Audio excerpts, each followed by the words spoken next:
Rebecca from Fridaythang wrote pretty detailed, thoughtful responses to my videos about cissexual, the term cissexual. Two things that she was talking about was that she was talking about specific privileges, which cissexual privileges or privileges that she does not have as a transsexual. And that was interesting. She was talking about the cost of hormones, what that will cost her in order to receive hormones, and the difficulty of getting a job. And I think, when you get down to specifics, then privilege discussions make a lot more sense. I think privilege is a very, it can be a useful idea or concept when you're looking at, specifics of yourself, when you're examining your own privileges especially. I think it's more problematic when you're projecting privilege on someone else, and instead of looking at your own lived experience, you're just looking at another group, and projecting privilege onto them. So, I'm not a big fan of cissexual, cisgender, but, what I'm thinking from these conversations is, okay, it's not going to go away. There's a need for the terms, but then, let's come up with a code of ethics for using them, because I don't like the way they're being used. So, number one, Jules on my YouTube video, they put in an interesting comment that I'd convinced them that we should actually only use cisgender and not cissexual. And I think that's a very interesting point, is that cissexual is being used very often when cisgender is a more accurate term. Because cissexual cuts out the no-hormone transgenders and no-hormone genderqueers. It takes this broad umbrella transgender, and it excludes us. It throws us out, and especially when these broad things, when it's stereotyping. When people are talking about cissexual privilege, and it's like, which privileges are you talking about? But also, cissexual viewpoint, or these kind of terms that I hear a lot. Cissexuals just don't get it. It's being used in anger, or disrespect. Those damn cissexuals. And when you're, excluding a part of your movement, you've decided a part of your movement, doesn't really belong. Those are nasty politics. That's politically incorrect. I'm going to use that term. It's politically incorrect to throw us under the bus, okay? So, first code, only use cisgender. Use cissexual when you need it. When you're actually talking about cissexual and not cisgender. And that leads on to the second point, is this whole use of trans without talking about whether it's transgender or transsexual, and then putting a cis on the other side without saying whether it's cisgender or cissexual. And I think that everyone needs to be aware in the transgender movement that the power dynamics are shifting, or have shifted.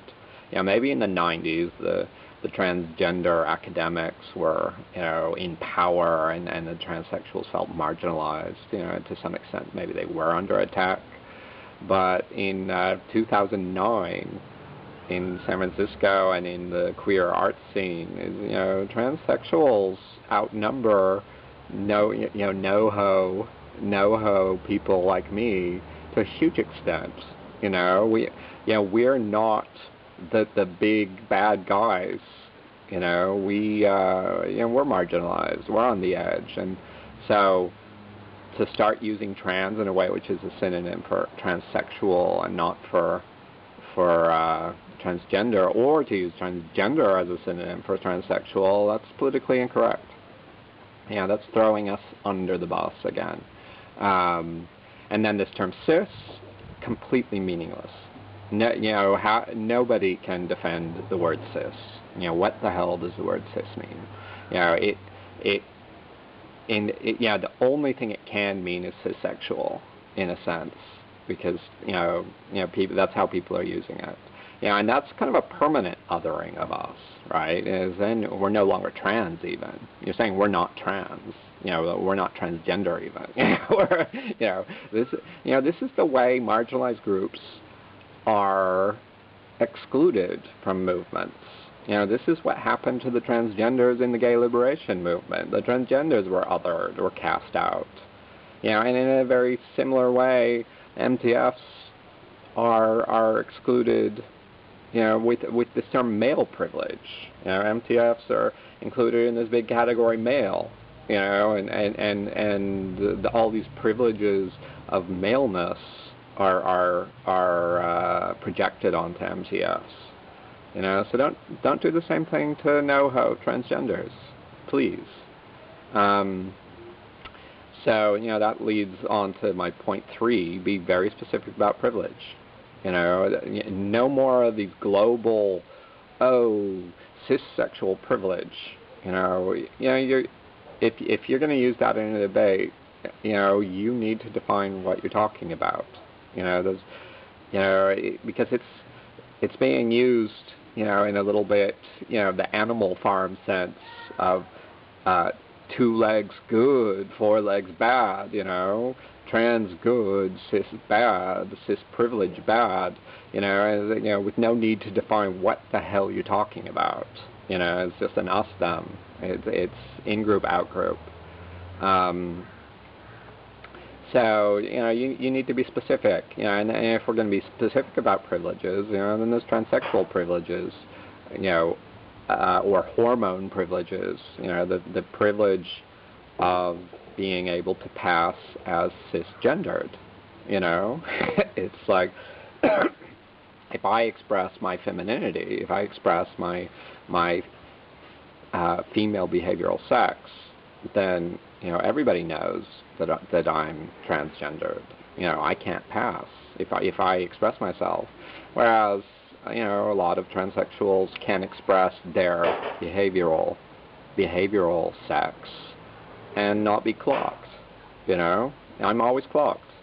So I may have this privilege of being able to pass as cissexual, being able to give up my identity and pass as somebody who's behaviorally male, but that's a violence against my identity. I don't do that. So I have trouble getting jobs too. I'm unemployed. I don't know where I'm possibly going to make money either. And then the very last thing is using it in anger, and so that that's that weaponized thing. And I'm going to have to dig up some examples. But all these neutral terms, when they're used in anger, and especially when it's combined with the word privilege, then it just becomes a disenfranchising word. So it'd be the same. Chinese American. That's just a word. That's just a term, and we need to have it. But as soon as I start talking about those Chinese Americans, it's completely different. Or Chinese American privilege. The middle class Chinese American privilege. So it's a very different thing. As soon as you use anger, it's the way that you use it and not the word itself. I don't want to keep these words. I don't like them. But if you think that we need them, then I think it's up to you to make sure that other people are using them in a politically correct way. It's like you're kind of you're owning part of the responsibility for those terms. So as those terms are being used to exclude and for politically incorrect purposes, then you need to step up. You need to step up in your comment threads, especially on your own blogs. If anyone uses it in this way on your blog, you're responsible for correcting them. But, so that's enough for me for now. I'll talk to you later. Bye bye.